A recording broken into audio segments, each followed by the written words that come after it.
Well, welcome to everybody. I'm glad that you all could join us this evening.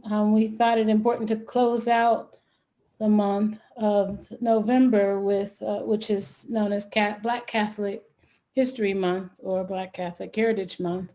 And we wanted to not be remiss. We had a feature a little bit about it in one of our weekly newsletters, but we were fortunate enough to be able to have a distinguished guest to present and talk with us about the Black experience in the Catholic Church and present work that he is doing. So I'll just introduce our speaker, Cary Dabney. He currently serves as the director of the Office of Ministry to African American Catholics for the Diocese of Cleveland. In addition to his role with the Diocese of Cleveland, he also teaches as a professor of theology at Walsh University in Canton, Ohio. The courses such as Introduction to Scripture and Catholic Tradition, African American Spirituality, Sacramental Theology, Christology, and Church History and the Christian Moral Life. He served as staff writer with the USCCB's Ad Hoc Committee on Racism and serves as an instructor in the Continuing Education and Enrichment Program in the summer sessions of the Institute of Black Catholic Studies at Xavier University in Louisiana. He holds a BA in Philosophy and Religious Studies with a minor in Greek from Youngstown State University and received his Master's of Divinity from Harvard University. He also is currently a doctoral candidate with a concentration in American Catholicism and Black Catholic Studies. So I won't go on further because I want to make sure we get enough time to hear what he has to speak to us today, but we are more than happy to welcome you and welcome all that you have to share about your work experiences as well as your personal experiences related to the topic, because we are here to learn and to open up dialogue. Thank you, Tiffany. I'd like to begin by talking a little bit about Black Catholics in general today, specifically African American Catholics. At this point right now, everywhere in this country, faithful African American Catholics echo the prayer of the psalmist of our sacred scripture. The psalmist said, "Hear my words, O Lord. Listen to my sighing. Hear my cry for help." The despair of African American Catholics, induced by lives lived under the crushing weight of an oppression that began over 400 years ago, when African American enslavement became the foundation upon which this nation was built. That despair has been burning within like a slow-moving fatal cancer. The utter despair of knowing that this land will never be our home, that we will never fully be its citizens, and that none of us will ever be protected. The trauma of that despair chokes our spirit. It makes it almost impossible to draw a healing breath. We can't breathe. We often sing the song of the old Negro spiritual, "Sometimes I feel like a motherless child, a long ways from home." The Catholic Church in the United States has undergone a major shift in its demographics since the close of the Second Vatican Council. As of 2014, at least 42% of Catholics in the United States are people of color. Every Sunday, Mass is celebrated in dozens of languages, and U.S. Catholics are increasingly diverse in their racial and ethnic heritages, in their skin color, in their perceptions of life and ways of celebrating their Catholic faith. It would appear that the cultural diversity that the church is experiencing is a direct reflection of St. Paul's words to the Galatians. There is neither Jew nor Greek. There is neither slave nor free person. There is not male and female, for you are all one in Christ. We are seeing the emergence of a universal Catholic community composed of a diverse demographic from across the United States. Many Catholics point to this unity as a sign of the power of grace to bring people together. Yet at the same time, This diversity among the Catholic community is not always seen as a cause for celebration. In fact, it is often the site of tension and discomfort. It is still sadly true, as Dr. Martin Luther King Jr. once said, 11 a.m. on Sunday is still the most segregated hour in the land. For over 400 years, the African American community has been enduring its own Black Holocaust. 246 years of slavery, 99 years of Jim Crow laws, 86 years of lynchings, and 14 years of fighting for civil rights. In recent months, this Black Holocaust has manifested itself in the deaths of George Floyd, Breonna Taylor, and Ahmaud Arbery. It has placed the United States population at a fork in the road. We stand on the precipice of monumental change, or we stand on the precipice of devastating regression in the area of race relations within our nation. Since the racially segregated space of the United States operates also as a habitat for white supremacy, the vice of white supremacy unconsciously, at times, has also pervaded the church's corporate body and its practices. Despite the abolition of slavery, the dismantling of segregation, and the church's social teaching on the sacredness of all life, the Catholic Church, unfortunately, still stands as the largest Christian institution that practices spiritual segregation.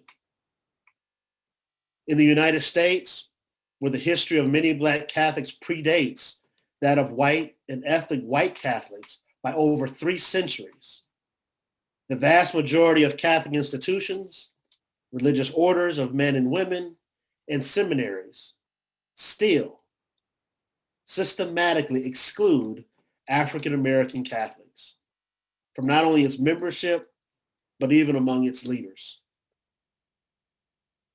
The church's historical record in the United States is inundated with examples of Black Catholic faithfulness in the face of unholy discrimination and segregation in white Catholic parishes, schools, hospitals, convents, seminaries, and neighborhoods. Yet this history is rarely incorporated into the dominant narratives of the American Catholic experience. As a result, today, rather than turning to the church as an antidote to the reemergence of these vices of racialized culture in America, Black Catholics find the same patterns of white supremacy in the church. What comes next will depend on how the church, its bishops, priests, religious communities, and lay leaders respond to the cries of the faithful, of the church's Black Catholic community declaring that their lives matter. St. Paul tells us God has reconciled the world to himself in Christ, entrusting to us, believers, the message of reconciliation. As racism continues to manifest itself across our country, and unfortunately within the walls of the church, we must strengthen our efforts in continuing Christ's work of reconciliation. To be completely honest, Black Catholics of the United States have been patient for a very long time. We now await a word not simply of hope, but a word of challenge to the greater Catholic and religious world. We call upon the church, both in the United States and in the Vatican, to speak out clearly and unequivocally that things must change. At significant times in U.S. history, the bishops have penned letters addressing racism in our culture. In each case, the pastoral letter was in response to significant changes in the social climate that resulted in the increase of racial tension among the citizens of our country. For example, in 1958, The bishops wrote Discrimination and Christian Conscience to condemn the blatant forms of racism found in segregation and Jim Crow laws. 10 years later, in the spring of 1968, the bishops again penned a letter entitled National Race Crisis to condemn the scandal of racism and the policies which led to violence that erupted in major cities across the nation.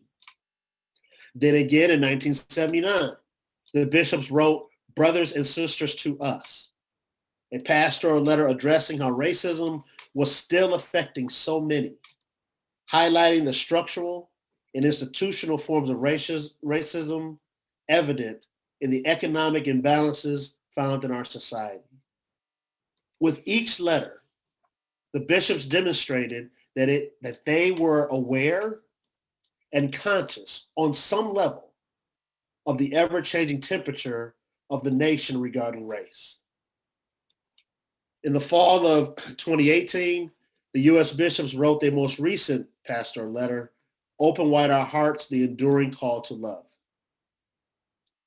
While the letter opens with an admission that the church's silence regarding race throughout the U.S. history was, in a way, given tacit approval to the practices of racism. And it admits that the church needs to repent and ask forgiveness for this lack of response. It stops short of addressing the reality of racism today. The most prevalent disappointment in the document is the inability of the authors to deliver frank language about the systemic racism that exists as part of the reality of Catholics of color today. While the document does a fantastic job of detailing the atrocities carried out by the early European settlers against the Native Americans, and the inhumane treatment of African Americans during the slave trade and Jim Crow era, and the discrimination experienced by Hispanic Americans over the years, the document does not address current systemic racism, nor identify how current white Catholics, unconsciously and sometimes consciously, participate in the continued oppression of communities of color. The word racism appears more than 50 times in the document. However, when white appears in the document, it is only speaking to historical eras long ago. Furthermore, while the word sin is used just under 20 times, always in reference to racism, the terms privilege or supremacy are not mentioned at all. Stated another way, the document goes to great length to identify that racism is a sin, but it equally appears to make effort to not identify the sinner. The document simply does not sufficiently challenge white Catholics to consider their role in a systemic racist society. As a result, the church continues to miss the opportunity to acknowledge the reality that racism, while it affects communities of color, is not fundamentally their problem. Rather, it is a problem for white Catholics. It is obvious, now hear me, it is obvious to any Catholic that overt, explicit, direct acts of racism are contrary to the Christian tradition. However, what is not as evident is the unwitting complicity in the very structures that design or are designed to ensure continued oppression of communities of color and maintain the dominance of whites in the United States. Ultimately, what African American Catholics today are asking is a strong pastoral statement with a clear message to those in positions of social power and privilege that they must discontinue their blissful silence and actually change. At a prayer service in St. Peter's Basilica during the 2000 Jubilee year, St. John Paul II prayed these words: Lord our God, you created the human being, man and woman, in your image and likeness, and you willed diversity of peoples within the unity of the human family. At times, however, the equality of your sons and daughters has not been acknowledged, and Christians have been guilty of attitudes of rejection and exclusion, consenting to acts of discrimination on the basis of racial and ethnic differences. Forgive us and grant us the grace to heal the wounds still present in your community on account of sin, so that we all feel ourselves to be your sons and daughters.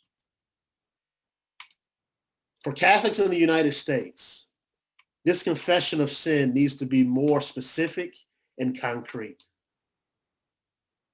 Radical change requires radical honesty. African American Catholics are asking the church to make a move to be honest.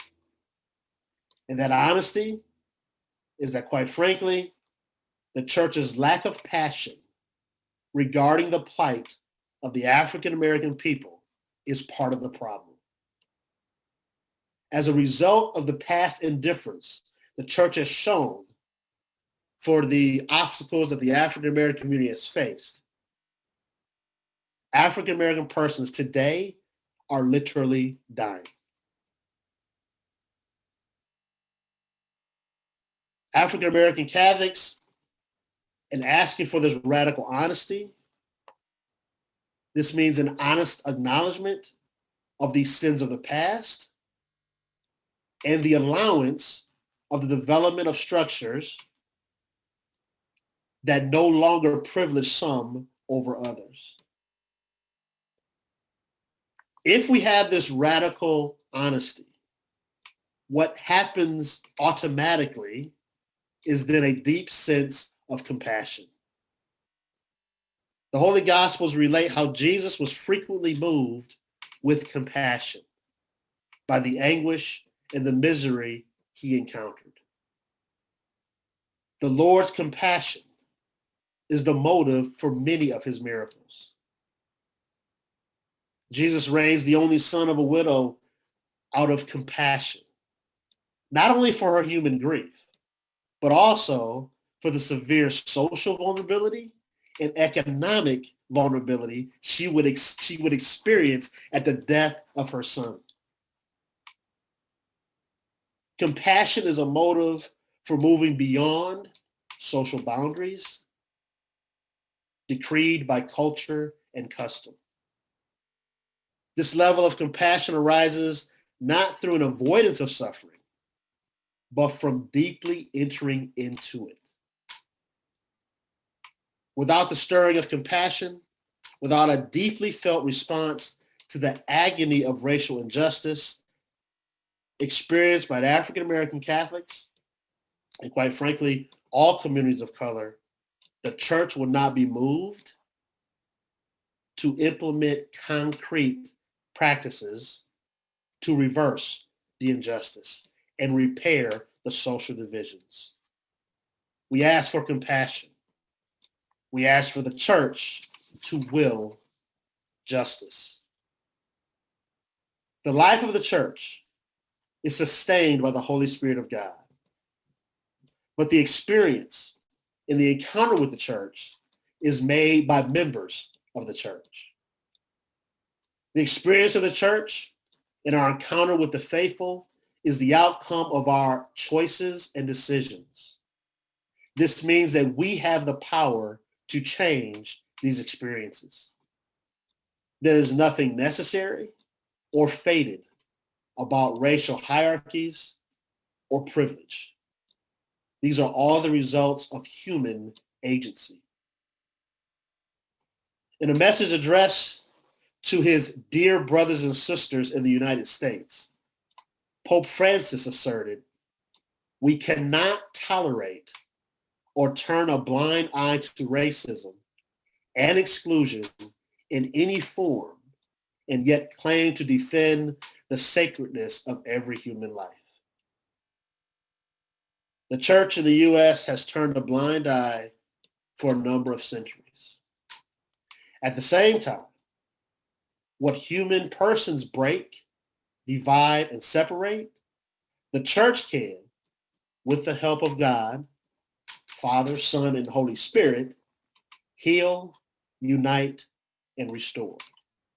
That is what the African American Catholic experience wishes to see come about. So that the experiences that African Americans have today does not have to be. Thank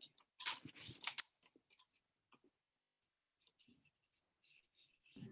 Thank you so much.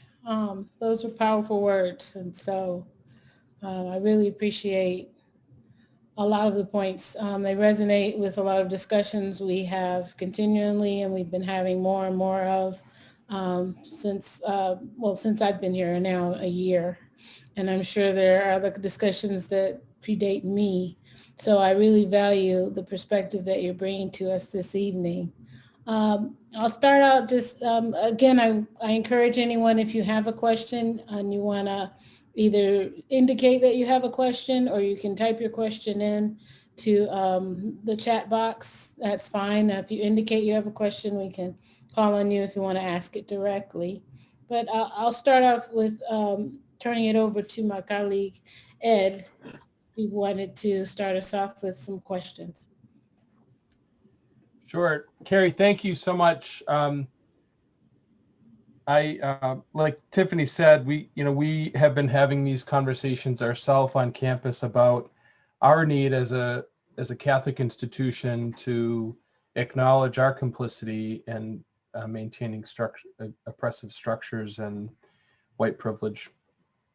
As you know, I'm just wondering if you've had a chance to talk with Bishop Malesic, who's a relatively new bishop in our diocese, for those of our students who don't know that yet. And he replaced a bishop who had only been here for a little time, and Bishop Perez. And I know that he had some work started to address some of these issues, and he got called off to other to Philadelphia. So I'm wondering if you've had a chance yet to speak with the new bishop, and what would your first ask of him be as the new leader of the diocese? Well, to first answer your question, yes, I have had an opportunity, very short opportunity. I'm way down the pecking order in the diocese building, but I have had an opportunity to break bread with him and have a conversation.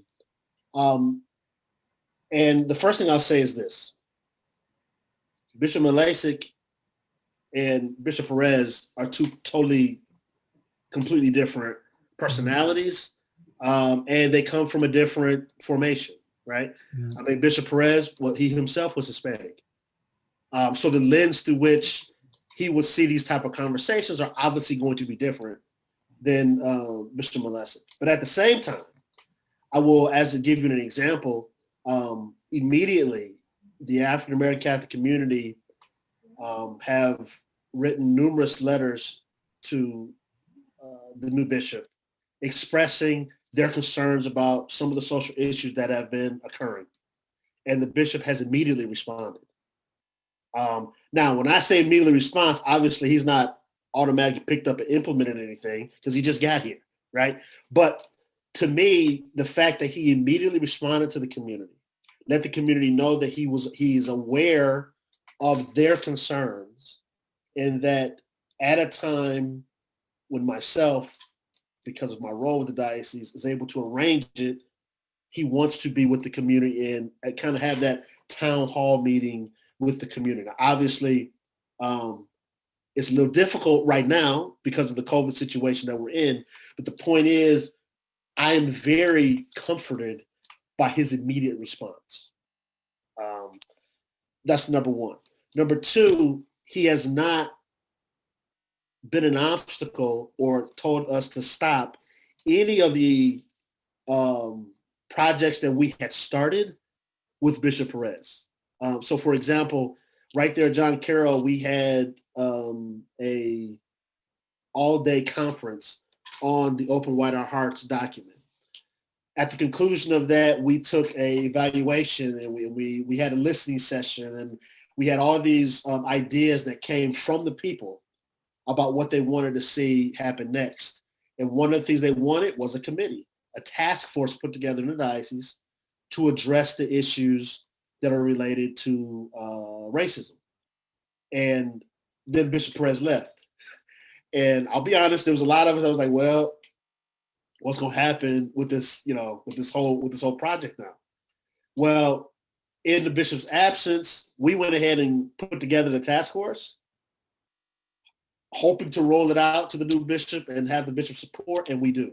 So we do have a diocesan task force, race relations task force, which is in place, which is starting now. We've just established it, and we're starting to work it into, for lack of a better part, into the bloodline of the diocese. So it runs through every ministry and every portion of the diocese, from Catholic Charities to the schools to formation of the clergy, with particular formations, so that this conversation doesn't die and this conversation continues to move forward. So at least in our diocese, those are some of the things that we're doing and working. Thank you. If you, my second part of the question is, if you had one ask of him, what would that be right now? One ask? I don't know if I can sum it down to one ask. Probably for me, if it was one ask, it would be to provide resources. Hear me all the way out. Not really so much for the African American Catholic community, but one of the biggest phone calls I get all the time into my office is, what resources are there for parish communities that do not have a lot of diversity to have these conversations? I'm only one person. I cannot be at hundreds of parishes. I know they would love for me to do that. I just don't have the physical energy to do that, to be everywhere, to have these conversations, facilitate these conversations. So if we could somehow invest in creating a resource that can be easily, plugged into any conversation to help facilitate that conversation. Because I am afraid what has happened in the past with these conversations about race in the church, they get put on the back burner, and then something else comes up, and the next thing you know, it gets buried behind other stuff, and we never come back to it again. So that probably my biggest ask, is if we could have some type of resources for that. I think at this time it might be helpful just if you describe for us a little bit what you do or what your office does and how it works throughout the city, or even how we work with college campuses. But I think maybe we skip that, and even my introduction, asking so that we get a little understanding of that too.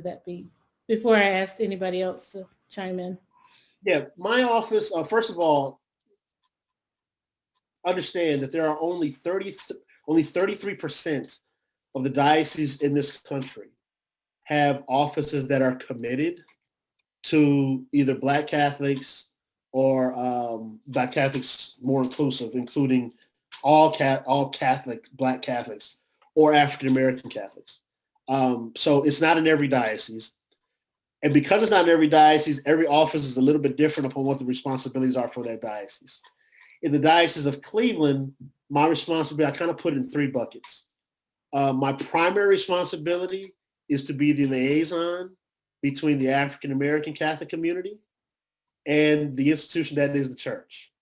And in Cleveland, that's kind of significant because in the history of our diocese, we've only had one African American priest who was a diocesan priest. Now, we've had African American Catholics who answered the call of the priesthood, but they all went to religious orders, so they didn't remain here in the diocese. So having such a lack of clergy, you need some type of liaison. So that's part of my responsibility, just simply advocate and be an advisor to the bishop on the needs of the African American Catholic community. That's one bucket. The second bucket, which is much more recent, in the past, probably last 10, 15 years, is the majority of African American families, particularly, especially those who are not Catholic, but Catholic and non-Catholic alike, their main, I guess you want to say, involvement and encounter with the church isn't in the parishes, is in the schools. So I spent a lot of time working with the staff of our parochial schools, doing in-services with our parochial schools, going in and giving talks with some of the students. You know, so for example, November, I'm booked. Y'all lucky to get me. Y'all got me on the last day because November I'm booked because I'm constantly going out because it's Black Catholic History Month, right? And the next time is in February. February, get me early because I'm going to be out there talking to both the students and to teachers doing in-services. So that's the second bucket. And the third bucket is more evangelization in general, kind of being that ecumenical, shake hands, getting to know all the centers of influence within the African-American community. One thing about African-American Catholics, and these are even the pastors of African-American parishes, which we have 4 in the Diocese of Cleveland, they're very ecumenical, and they have to be, because in the African-American communities, the church, it's more than just a place of theology. In the African-American community, Catholic and non-Catholic alike, it is a social institution.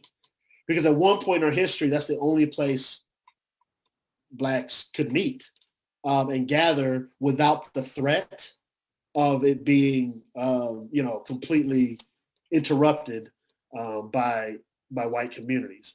So now it's evolved to being a center. I mean, that's where all the centers of influence are. It's not an accident that civil rights leaders are also pastors. I mean, it's because that's where the centers of influence are. So I kind of do those are the 3 buckets that I operate in out of my office. Thank you. Next, Megan. That is just a huge job. Do you have like a staff of 80 doing that work with you? No, it's me. It's me. It's just me. It's just me. I mean, that's just a really impressive portfolio of work. So I just want to like raise the aware. Like I want everybody to sort of just like go like this for a minute to like thank the Lord that Cary is doing all that work, because that's a lot of work. I had a question for you about, you talked about white supremacy still being very much part of kind of the dominant narrative in the church. And there's actually an article in today's America magazine, the weekly Jesuit magazine, about white Catholics and white fragility. And it's a really great article. And the author is someone who's been doing anti-racist work in the church for a long time. And he says that the biggest obstacle to anti-racist work is white fragility. He says that it's an inevitable speed bump, if not an obstruction, to addressing the sin of racism in the church, because white fragility controls the agenda and frames the narrative to meet white sensibilities. I thought that was a really powerful statement, and I was just wondering what your experience is with white fragility in the work that you do, because I imagine you encounter it a lot. First of all, I want to say it's evident, and that's part of my remarks, with the lack of what I call technical vocabulary in the pastoral letter. And I'll be honest with you, I don't think it was intentional. I think it is so unconscious that we want to make sure that we don't upset too many people, right? By being too deep, being too raw with the language. So yes, that is something that comes across. Particularly because as human persons, we don't like to think that we are contributing in any way to a systemically racial issue, right? And that's what I mean by it's counterintuitive for anyone who calls themselves a Christian to contribute to anything that is racist, right? So if you're having this conversation, that the possibility that the very example, the liturgy that you love, is oppressive to someone else, the reaction then is to defend that, and that's where the fragility comes in. Because the first thing you have to do is recognize that what you are so passionate about actually intrinsically has in it imagery or words that can be oppressive to who you call your brother. And you're asking them to assimilate and to ignore aspects of that, as opposed to recognizing that it's there. So yeah, that's something I run into all the time. And sometimes it's unconscious. One of the things Tiffany brought out, I teach at Xavier University in Louisiana. And just so everyone here knows, in case you don't know, Xavier University is the only historically Black Catholic university. I'm going to say it again. It's an historically Black university that's Catholic. And I say that because in this account I'm about to tell you, she came, love her. She was a wonderful, faithful white Catholic. She came to the Institute of Black Catholic Studies because anybody can come and learn Black Catholic studies. She came to the chapel of a historically Black Catholic university. And she came into the chapel, saw that the altar was draped with the kunta cloth, saw that Jesus had, a natural and features of African descent. And she literally said, it's nice that they've changed the chapel to your sensitivities for this summer because of the Institute. Yeah. So it's so unconscious. And when she said it, I mean, it was kind of a funny, like the record stop moment. Everybody looked at her like, are you kidding me? Like, did you hear it? But it's so unconscious that she felt norm is Rome, right? So anything that's not Rome, that doesn't look so Roman, it has to be a compromise, right? So that's the type of things you run into. You have to tactfully, at first, point out that's the fragility that we're talking about. Yeah. And yeah, Cary, I was wondering if you could tell us a little bit about your spiritual background and what eventually drew you to a career in Catholic ministry. And I think there's often a temptation when there's problems within the system, just generally speaking, sometimes you want to flee Catholicism for another maybe branch of Christianity. So I was just sort of wondering your spiritual trajectory. Well, first of all, I am a weird story. Because, and if you ever, just a plug, if you ever do want to see I was interviewed by the Coming Home Network, or EWTN, about my conversion experience. If you don't want to check it out, it's there, the whole thing. But it's weird. I was actually raised one of Jehovah's Witnesses. So when you say, how did I wind up working for the church? If anyone knows anything about Jehovah's Witnesses, it's not even just weird that I'm Catholic or that I'm not one of Jehovah's Witnesses or left Jehovah's Witnesses. I became Catholic. Like to Jehovah's Witnesses, that is like, oh my God, you really out there, right? And now I work for the church. So I have a weird background, but I will tell you this, that the gist of my conversion, there's two things. First, it was more of an intellectual conversion. I did not have a saw white light knock me off my horse and there's Jesus. I did not have that. It was intellectual because I left Jehovah's Witnesses, quite frankly, because I literally say it's the grace of God. I just put the pieces together and it wasn't coming together right for who God was revealing himself to me. So I started an intellectual, okay, well, let me find out, a whole search for truth, right? That's why Augustine is my patron saint. I went for that, looking for truth. And so eventually I surrendered to the Catholic Church. But when you say, how come I haven't fled to someplace else? This is the testimony of all African-American Catholics. And that is, despite the explicit discrimination that we have experienced, you cannot, this is how much we love the church, is in face of that, we realize where else are we gonna go? Because you can't get once you've tasted the Eucharist, okay, we can't get it anywhere else. So that's why we're still here and faithful, despite what human agency we may have experienced. We know that that's not God. I don't know if that makes sense or not. We know that that's not the Eucharist. That's human agency. Mm-hmm. And so that's why we're still here fighting for it. Awesome. Thank you. Mm-hmm. I'll turn back to Ed.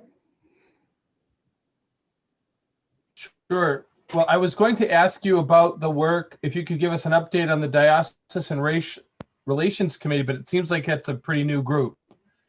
So there's probably not much to update us on yet. I can tell you this. First of all, I give you an idea. When I say who makes up this committee, purposely, this is by design, I am the only person of color on the committee. Mm. Because this is on purpose, because when you've had no leadership really in the Diocese of color, if just a bunch of African American Catholics got together and had a committee, guess what? We're not in a position to change anything.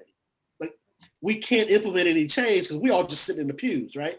So I have to have the commitment of those who are in positions to make sure that this formations material goes forward. So we have the director of the continuing education of the clergy, who is on the diocese. We have assistant superintendent of the schools. We have the director of social action office from Catholic Charities, the campaign for human development. I mean, those are the type of directors that we have, so that when we roll out with the training, so there's another thing, all of us have attended our own training. The idea is to teach the teachers, right? So for an example, Father Draga, who's the director of continuing education for the clergy, guess what? Next time they have a convocation, guess what he's going to be talking about? He's going to be talking about, this is what you need to institute into your parishes, right? The same language he's using for that, the superintendent is using the next time he has the administrators together about what needs to be implemented in the schools. So the idea is that, now granted, COVID really hit us in the gut with this, but the idea is that we all in our various ministries begin to have these conversations at the same time, using the same language, so that now eventually the committee is where people call if they have an issue, right? That's the long-term goal. It has to work its way out and work its way through, but that's the goal of the committee. Thank you. Mm-hmm. Megan, you had another question? Yeah, I like your mention of Dr. King's, the most segregated hour is, in America is 11 o'clock on Sunday, or, that's been re-quoted multiple times, right? What is your experience with racially segregated parishes? Well, okay, so first of all, let me say this.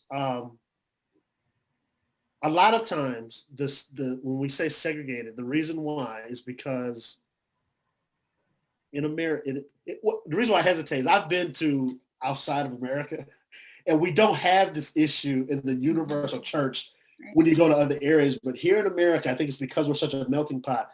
There's this competition, this idea of what proper liturgical expression is, right? Like if we're supposed to do it a particular way. So a lot of times, the reason why the segregation began a long time ago is two reasons. First, at the end of the day, white Catholics did not want to celebrate the Mass with Black Catholics. So you got to have your own parish, right? That's how it started.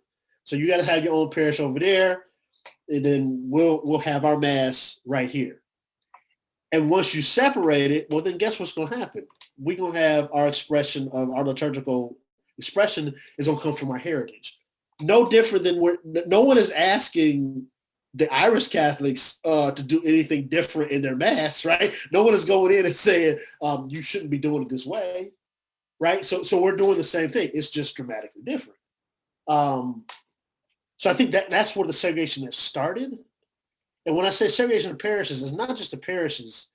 I mean, the whole reason why, for example, I don't know if anyone knows who the Knights of Peter Claver are, which the Knights of Peter Claver, for those who do not know, is almost the same as the Knights of Columbus, only Knights of Peter Claver is an African-American or a Black Catholic fraternal organization.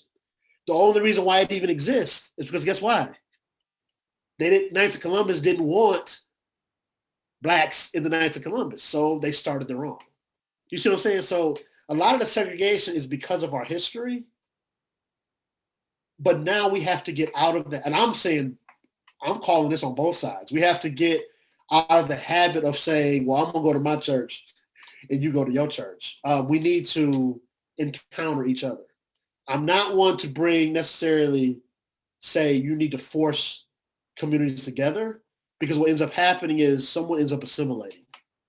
Unless you're genuinely going to have an integration and not an assimilation. But at the same time, we need to encounter each other and experience each other's forms of worship. But everything's going to be different. I mean, even if you go to an African-American parish, you're not getting out in an hour. It's not going to happen. The homily is not going to be 10 minutes. Okay, it's going to be longer than 10 minutes. But that's a culture, because the word is so important to the community, right? Remember, in the Black community, church was more than just a religious experience. It's where we literally got our nourishment and our energy to get through the week. So even today, the word is still, the message is going to be longer than 10 minutes. So those are the type of things that are different. Thank you. I know you're enrolled in a PhD program, and I was just wondering if you could talk a little bit about your current studies or research and how that fits in with your hopes and dreams for where you would like to go in the future. Well, I'm going to be honest with you. It's funny now, kids at Walsh, students, I'm sorry, I shouldn't say kids because the students are here. Students at Walsh, they'll come to me and they'll be like, hey, especially the graduate students, I want to get my PhD. And I always say to them, can you think of anything else other than do a PhD? Because if you can, do that. Because I love it. That is, when I went into the PhD program, I wasn't working for the diocese. I wasn't working for the church. Other than I was a director of faith formation. And that was just, to be honest with you, that was to pay the bills. Right? I had to have a job because of a family and going to school. So my studies have changed dramatically now that I'm working for the church, as far as what my area of concentration is or what I want to write my dissertation on. I think for me, remember I said my conversion was intellectual. So the saint that converted me was two saints. First, St. Augustine, simply because of his life. I read his Confessions and just fell in love with That's awesome.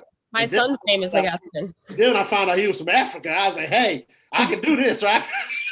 I'm down with this. The other saint that got me intellectually, St. Augustine got me more emotionally. Intellectually was St. Thomas Aquinas.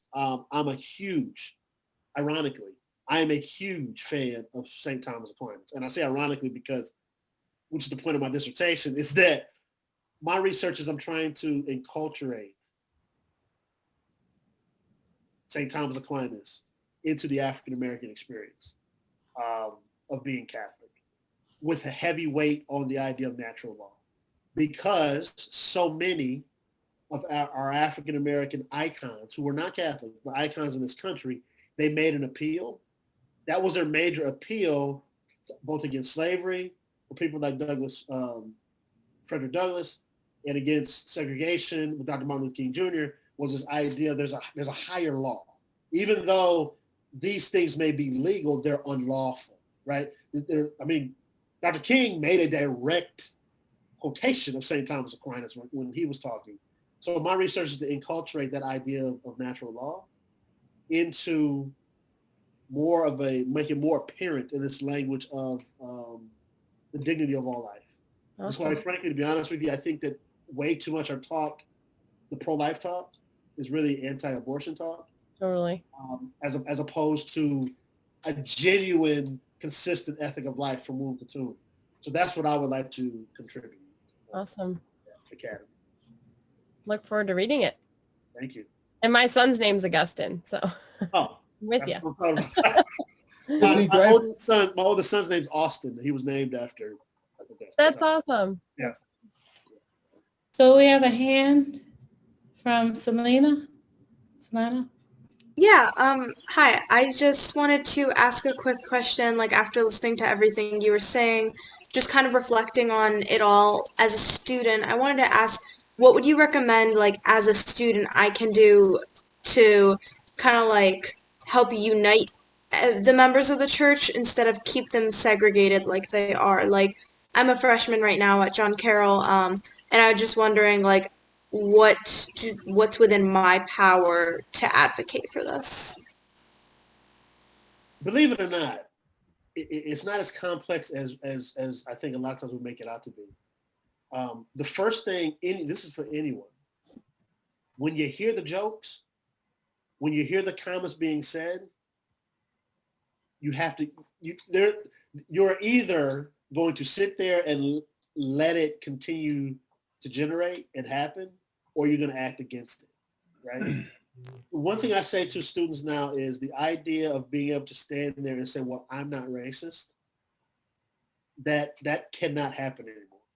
Either you are racist or you're anti-racist, right? And so I'm not saying walk around and start telling people you racist because you're an anti-racist. I'm not saying do that. But what I am saying is take an active response to any instance of either explicit racism or even systematic that you see.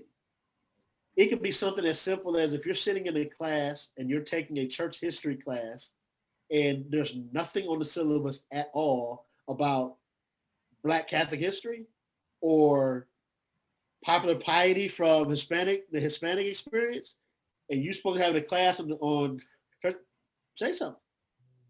I'm not understanding how is this not, it's obviously a part of our history. Why is it not there? Now, obviously, I would hope at a place like John Carroll that would not occur. However, when you go forward in your studies or whatever it is that you're doing, those are the type of things you want to be mindful of. The other thing, any student organization that you're part of, if you're sitting at the table and you're looking around and you're saying, who's not here? That is literally something you can do as a student. Who's not, because I've been to John Carroll. Y'all got a diverse student population. So if you got any student organization that's not diverse, somebody missing. There's somebody that's not here. And that's what I would do. Me personally, whenever I sit down at a table, any committee I'm part of, any board, I always say, who else is here like me? And if there's nobody else there like me, I cannot be the face of 10,000 African-American Catholics in the diocese. So there's somebody else that has to be here. And so those are the type of things you can do to start off. I think. Thank you. That was a great question. I'll let us close with just any other parting words in terms of advice to us as a Catholic institution that wants to engage in these kind of discussions more, that want to support sort of the independent efforts of students that are interested and also help to get more, not just students, but students, faculty, and staff to be engaged in how we might even interplay and work more with what you're doing as a partner. So any parting words on what you'd like to see or what you would encourage us to do more of would be great. The only thing I would say, and I would assume this would be true of any institute of higher learning, and that is don't get caught up. Let me put it this way. A diverse enrollment is not the same as having a diverse spirit. In other words, you can have a shot of students that you got 15% African Americans and the number, generally speaking, is 10. We're ahead. But if it's not genuinely including them in, as I mentioned before, student organizations, in the hiring practices, then it's just an enrollment number. It's not an actual commitment to diversity and inclusion, if that makes any sense. I would always be sensitive to those things. Obviously, one thing that will offend an African American or any person of color more than anything else is tokenism. If you ask someone to be part of a committee or part of something, and you genuinely say, you know what, we need to have more diversity, and then you have them be on the committee, then solicit their ideas. Don't have them come on the committee and then still the same person who making the decisions is making a decision with no input, because that's tokenism. In which case, don't even ask me. If I'm not, it's kind of like, you know, it's kind of like my wife when she said, what does this look like?